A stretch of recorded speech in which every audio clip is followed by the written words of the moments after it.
Welcome back, everyone. This is our second lesson on trigonometry. Still kind of an introduction. We're doing some basics, but some of these basics are probably things you haven't done before. And what you're going to notice is that everything we do in trigonometry builds on these things, so it's really important to have the foundational understanding. We're on notes number 31 today, and you might recall from last time we talked about angles and standard position. And this time I'm going to introduce you to something that I like to call the X, Y, R definitions. And you might find that here and there throughout today's lesson you need to pause so that you can sketch a figure and then you can resume the video and watch what happens with it. So we have this right triangle, and I've labeled an angle theta. One of the acute angles is theta, and then I've labeled the sides with X, Y, and R. So I tend to always put X on the horizontal leg, which is adjacent to, in this case, theta, and I tend to always put Y on the opposite leg, which is the vertical one, because X is usually our horizontal axis and Y is usually our vertical axis, so just to be consistent with that. And then I'm putting R on the hypotenuse.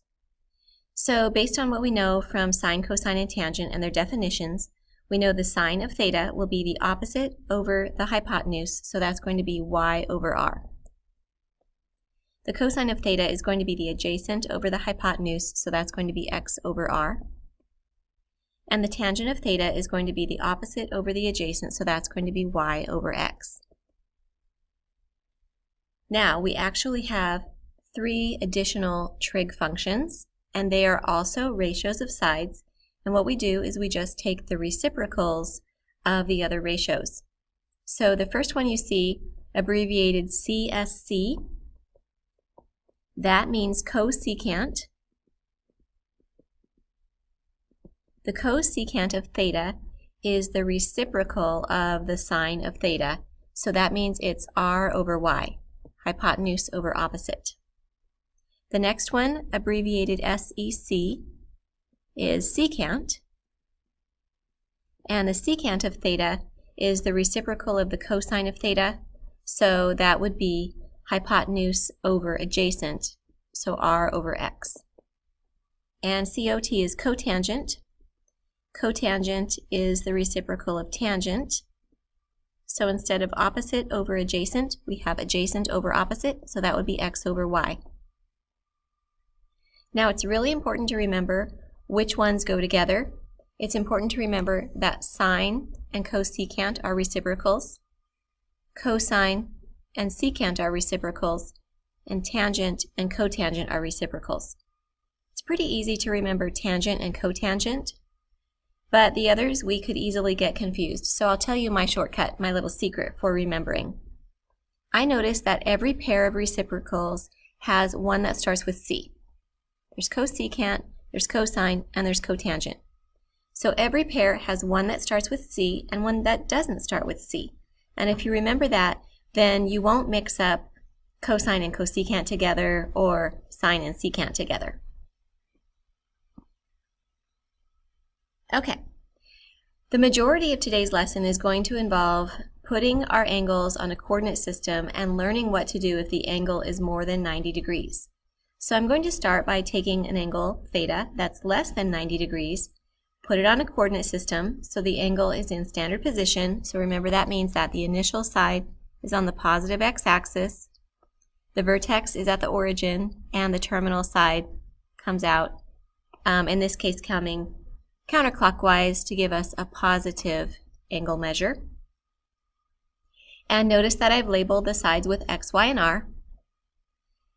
And in this case, if we're in quadrant 1, if I want to label this point that's on the terminal side right here, that point which has coordinates x, y, because we went over x and up y, x is positive and y is positive in quadrant 1. That's going to change as we go into different quadrants. So what about r? We can find the value of r using the Pythagorean theorem, starting like this. R squared equals x squared plus y squared, and then square rooting. So r is the square root of x squared plus y squared. Notice I didn't put a plus or minus in front of it because I want to think of r as a length, and so I want it to be positive. So in the context of what we're doing in this entire unit and beyond, like for maybe the next 8 weeks, always think of r as positive.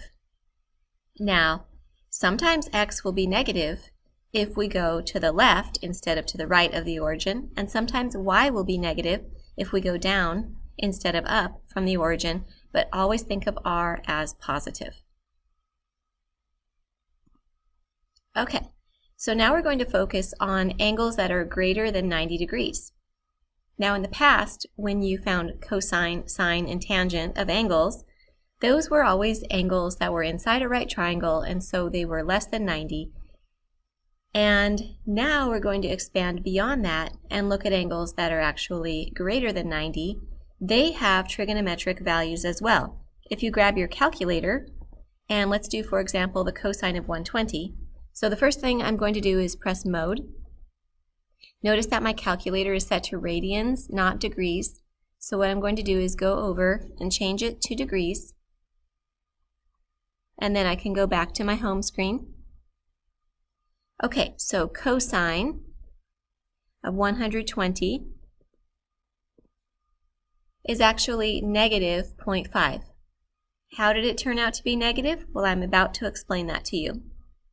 How about tangent of 91?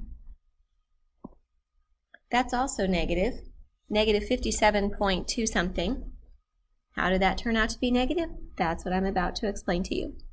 And we could experiment with angles of much larger degree measure, like you could do sine of 1,269 degrees. For whatever reason, that one's negative as well. I'm about to explain why. Okay, so for degrees, for angles greater than 90, so let's say theta is greater than 90, the terminal side of the angle will fall in a different quadrant, different from quadrant 1, if you're putting your angle in standard position. So the first thing we're going to do is draw a reference triangle for each angle. So notice in the first figure that my angle has its initial side on the positive x-axis and its terminal side is in quadrant 2. So what I'm going to do is take a point on the terminal side and from that point drop a perpendicular to my x-axis. That makes a reference triangle. The reference triangle is always a right triangle. You bring a perpendicular to your x-axis. So I have my x, my y, and my r, but because we went left from the origin, the x is negative. Because we went up from the origin, the y is positive. So if you were finding a trig value that involved x in some way, like cosine would be x over r, and tangent would be y over x, you would use a negative number for x and you would get a negative answer.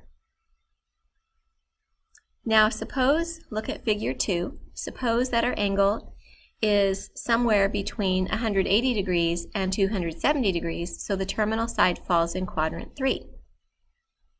I'm going to draw a reference triangle, so I take a point on the terminal side, bring up a perpendicular to my x-axis, creating this triangle with x, y, and r. This time, because I went left from the origin, the x is negative, and because I went down from the origin, the y is negative as well. So if I was finding a value, say the cosine of this angle, I would use x over r, and it would be negative because the x value is negative. If I was finding the tangent of the angle, I would use y over x, and I would have a negative over a negative, which would be positive. If I was finding the sine of this angle, I would have y over r, negative over positive, and that would be negative. And then finally, if I'm in quadrant 4, so we have an angle that falls between 270 and 360, find a point on the terminal side, bring up a perpendicular, that's your reference triangle, and x is positive because we went right, y is negative because we went down, and r is always positive. So some of your trig values would be positive and some would be negative. It just depends on if you're using the y value, which is negative. So we must pay attention to the signs of x and y in order to figure out if our trig values are positive or negative. Now we're going to go through a bunch of examples. The terminal side of an angle, theta, in standard position passes through the point 12,5. Find the values of the 6 trigonometric functions of angle theta. Okay, so I'm going to draw angle theta in standard position, and the terminal side passes through the point 12,5. So I'm going to say that 12,5 is right about here. There's no need to make it exact or use a scale or anything, just approximate. We know it's in quadrant 1. So here's the initial side of the angle, here's the terminal side of the angle, there's the point 12,5, this is theta, and what I'm going to do is drop a perpendicular from that point, creating my reference triangle. Now because we have the point 12,5, the distance here is 12, and the distance here is 5. Now we can use the Pythagorean theorem to find r. r squared equals 12 squared plus 5 squared, or just r equals the square root of 12 squared plus 5 squared, and we end up with 13. Sometimes you won't end up with a whole number, sometimes you'll get a radical, and if you get a radical, be sure to keep it exact, don't approximate it. So now that we have our reference triangle labeled, we can find the values of the 6 trigonometric functions of angle theta. It doesn't matter what order you do them in. Sine of theta, opposite over hypotenuse, is 5/13. The reciprocal of that would be cosecant of theta, hypotenuse over opposite, 13/5. Cosine of theta, adjacent over hypotenuse, 12/13. The reciprocal of that, secant of theta, hypotenuse over adjacent, 13/12. Tangent of theta, opposite over adjacent, 5/12. The reciprocal of that is cotangent theta, adjacent over opposite, 12/5. Okay, number 2 is similar, but the point has a negative y-coordinate, so we need to think about that. So we're going to draw the angle theta in standard position. The terminal side goes through the point 8, -6, so that's going to be down here in quadrant 4. So remember, an angle in standard position goes counterclockwise, so even though I draw my angle like this, it's this entire angle here. It is an angle that's somewhere between 270 and 360 degrees. Or if you use a negative measure, it would be negative something between negative 90 and 0. So let's draw the reference triangle. And then because we have an 8 here, this is 8. Because we have a -6, I'm just going to label that with, actually I'm going to put the negative on it. We know that the length is +6, but the negative helps us remember the direction and helps us get the sign of our answer correct. Now to find the value of r, r is the square root of 8 squared plus -6 squared, and that turns out actually to be 10. So another nice easy one. So now we find all of the trig function values, just like before. Sine of theta, opposite over hypotenuse, -6/10, reduce it, and we get -3/5. The reciprocal of that would be cosecant of theta, so -5/3. The cosine of theta is adjacent over hypotenuse, so that would be 8/10, and reduce it, we get 4/5. The reciprocal of that is secant theta, so that would be 5/4. The tangent of theta, opposite over adjacent, -6/8, reduce that, we get -3/4. And the reciprocal of that is cotangent, and that would be -4/3. Now you're going to notice that your sine and cosine values are always less than 1, because the hypotenuse is in the denominator and the hypotenuse is longer than a leg. And that means that your cosecant and secant values are always greater than 1. And that happened on the previous problem too. Less than 1, sine and cosine values, greater than 1, cosecant and secant values. Okay, now here's a shortcut for remembering the signs of the trig values in each quadrant.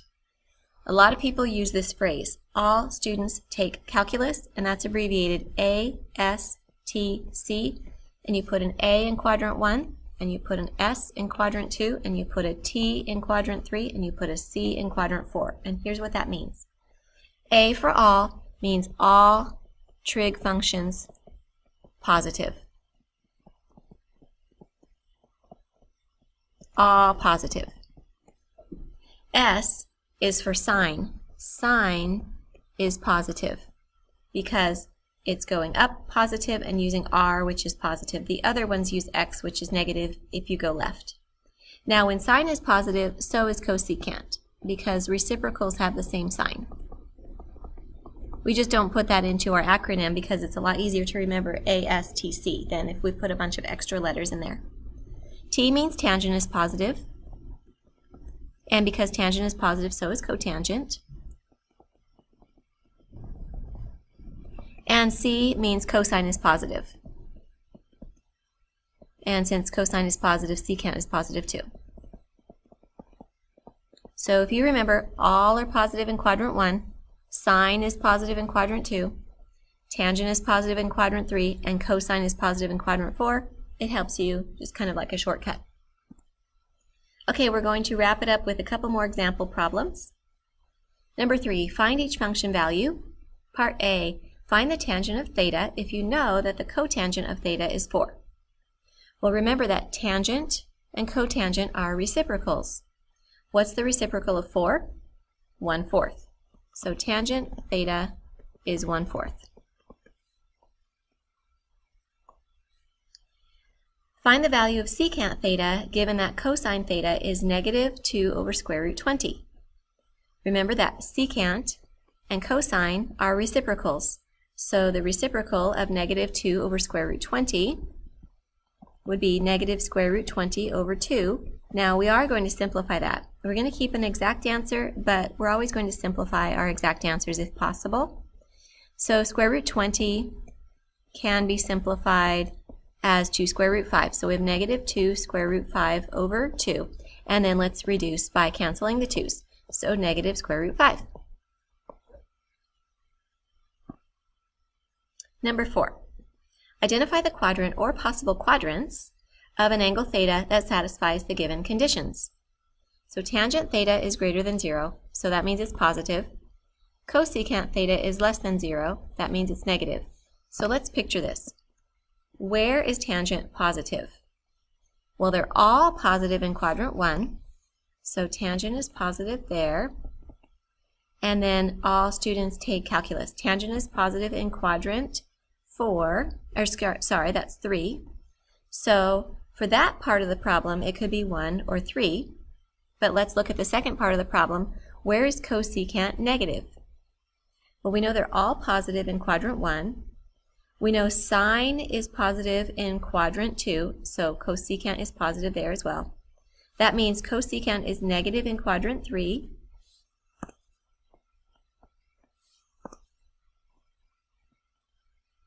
And negative in quadrant 4.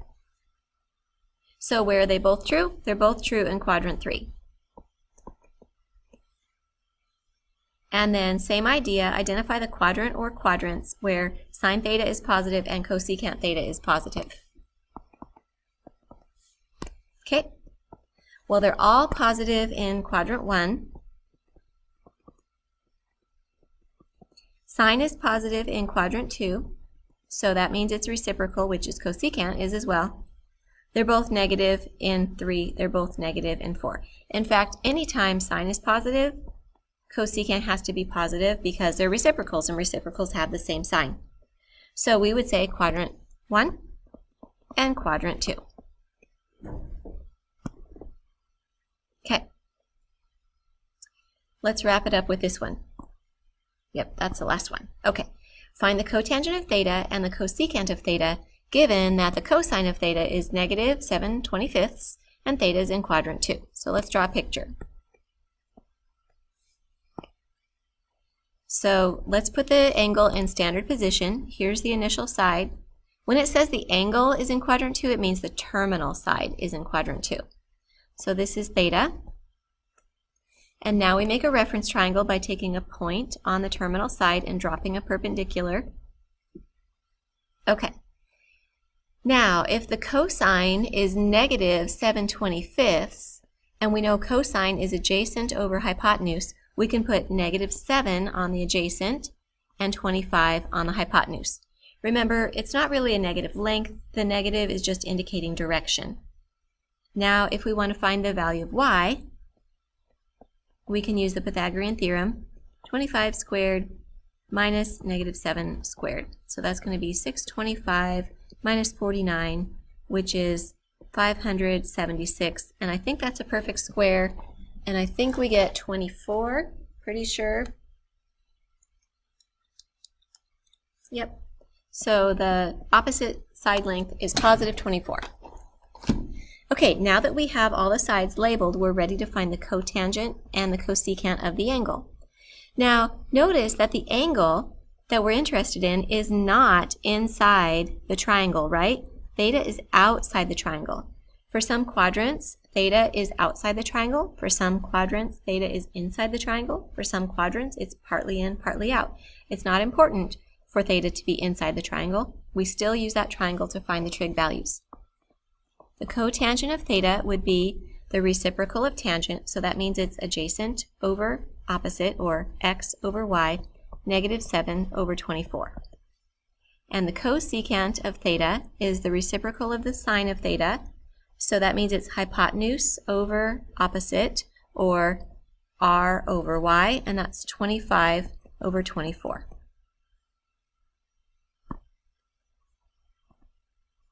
Okay, so here's your assignment, and I find that in some parts of this assignment, students just get a little bit confused about what the book's directions are asking them to do, and sometimes students just need me to explain what the directions are trying to say, and then they realize that the problem is not actually that complicated. So if you find yourself just stuck with what are they really asking me to do here, please ask, and then I will clarify it for you. Thanks, everybody.